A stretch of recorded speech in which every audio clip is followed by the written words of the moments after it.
So a brief dip into the literature on the environment in Hawaii revealed that gases coming out of the active vents of the volcano on the Big Island include some pretty vicious things. So I think we've all heard of acid rain, right? And we usually think of this as a industrial air pollution phenomenon. And maybe we've heard of VOG. You all have all heard of VOG, which is this kind of congesting smog caused by the volcano when the wind blows from the southeast, carries all the way up here to Honolulu. Well, what the volcano is doing is injecting, I mean, we hear a lot about sulfur dioxide, which is very toxic, and on the Big Island it has to be avoided assiduously because it'll put you down. And that's, you know, the primary pollutant that comes out of the volcano. But as that travels across, I think the half-life of sulfur dioxide in the air is like 6 hours, 8 hours, something like that. And as soon as it comes in contact with moisture, which we've got lots of, it becomes sulfate. And this is suspended in the air in what's called aerosols. They're colloidal suspensions that are essentially dissolved in the air. That is, they don't readily settle out. We hear a lot about acid rain, but it's not just acid rain. It's acid fog, acid snow, and then there are dry particles that are suspended in the air, both industrial and natural, which float through our environment. And by float through our environment, I mean a lot of these particles are on the particle size, and the sulfate that I was mentioning are on the order of about 0.03 microns. And that's like the smallest of the particles that comes out of a tailpipe on a diesel engine. And so this size particle goes right through our buildings. And we can kind of keep them at bay a little bit, but you're not going to ever block those out. Okay, so when this sulfur dioxide goes up into the atmosphere, comes in contact with moisture, you get sulfate. And essentially what you get is sulfuric acid. And that's what this is a model of what the plume coming out of the volcano on the Big Island looks like. And you can see this is sort of the projected time dates at the very top. So it represents like 2.5 days. And actually this model, if you get, we're kind of in the wrong part of the website, but if you get in the correct site, you can see it extending all the way up across the entire Hawaiian island chain. So it's a lot, and it's here, and it's with us. And every time it swings up over Oahu, everything at Shangri-La and in your apartment and in your garage is bathed in a gentle mist of sulfuric acid. Oh, and there's a hydrochloric component too. Other things in this plume include mercury, selenium, and another number of other metals. So it's pretty strange stuff. This combined with, you know, the salt from the aerosols produced by the surf, which is right outside our door.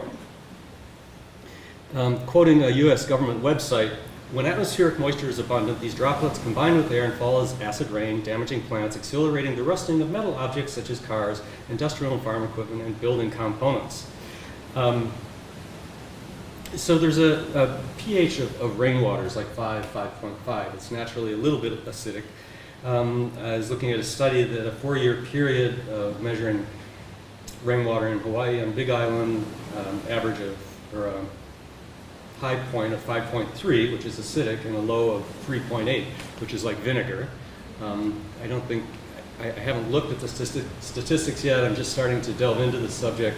You know, a smoggy day in Los Angeles, you get precipitation on the order of pH 2. So we're somewhere, but it's in the active range. Keelan and I and several other people, we started looking at objects to populate that vitrine in the Syrian room, and some silver objects were included, in the list.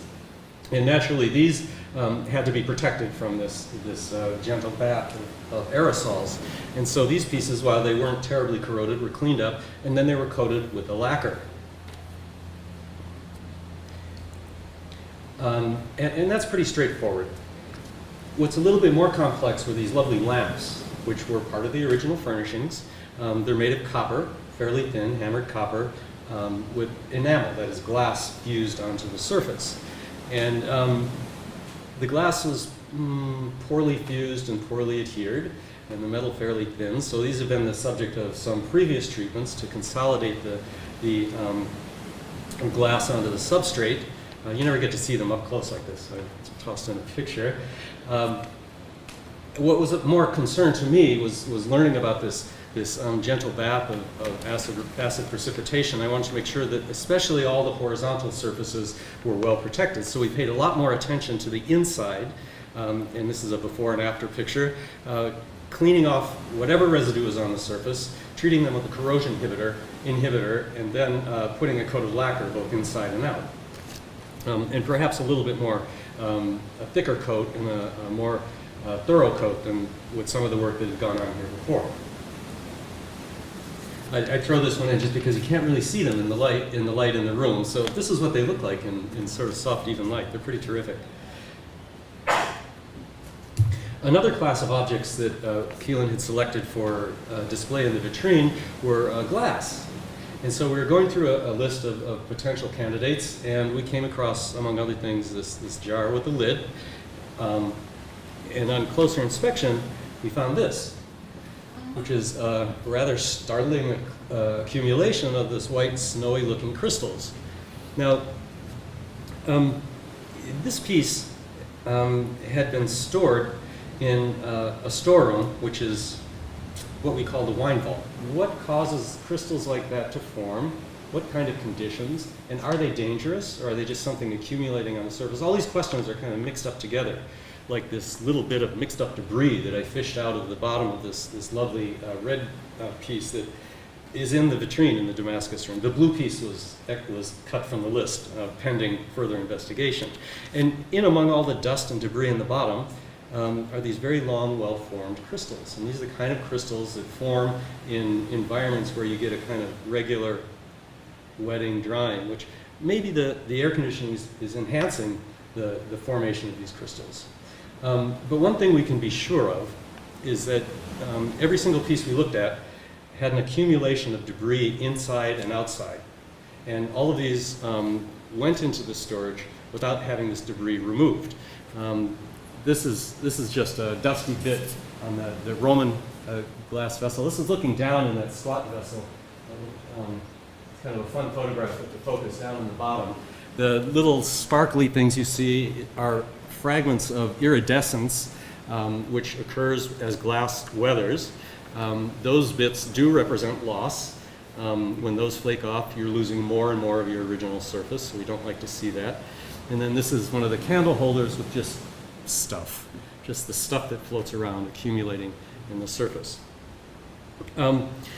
So all of these things were in storage in a rather grungy state, and this setting up this vitrine is a great opportunity for us and a great learning experience for me to learn how to better care for these things, and also to get a lot of them out and clean again. So all cleaned up and ready to go, all the little flaky bits consolidated, these went in the vitrine, along with these lovely candle holders.